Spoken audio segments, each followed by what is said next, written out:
Tonight, the Lake Travis ISD Board of Trustees will decide whether to set aside time for prayer in schools. That district is the latest in our area to take up the discussion, as they are required to do as part of a new law that passed last year. The deadline for school districts to decide is coming up. KVUE's Daniel Perot here with us now with more on how districts are handling this new state law. Daniel. Mark and Ashley, Senate Bill 11 gives public school boards the option to set aside dedicated time for voluntary prayer outside of regular class time. Districts don't have to set aside that dedicated time, but they do have to vote on whether or not to do so by March 1st.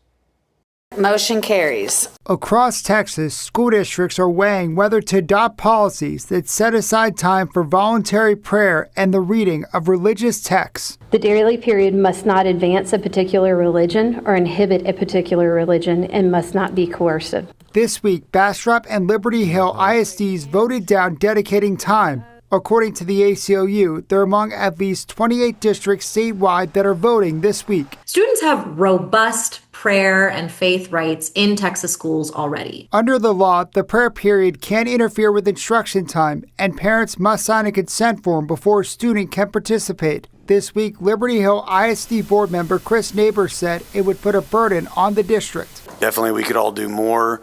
Just all of the different stuff, all the junk and baggage that comes along with this, it just absolutely does not make sense. Vider ISD near Beaumont voted to set aside the voluntary time. It'll be offered at all district schools 30 minutes before school starts. Superintendent Dr. Jay Kilgo says he believes it'll be valuable for students. We can see where they may need that time.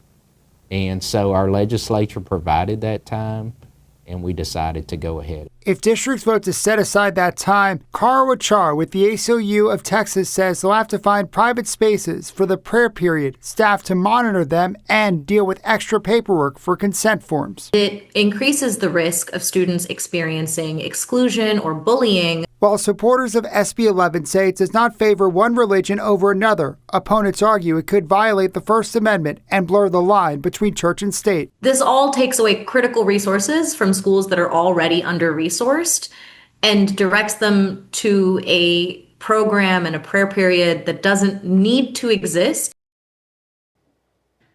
The deadline for districts to vote on whether to adopt the policy is March 1st. It's on the agenda, as we said, for the Lake Travis Board of Trustees meeting tonight, and Manor ISD leaders are set to take it up next Monday. Mark and Ashley. And we'll be following that. Daniel, thank you.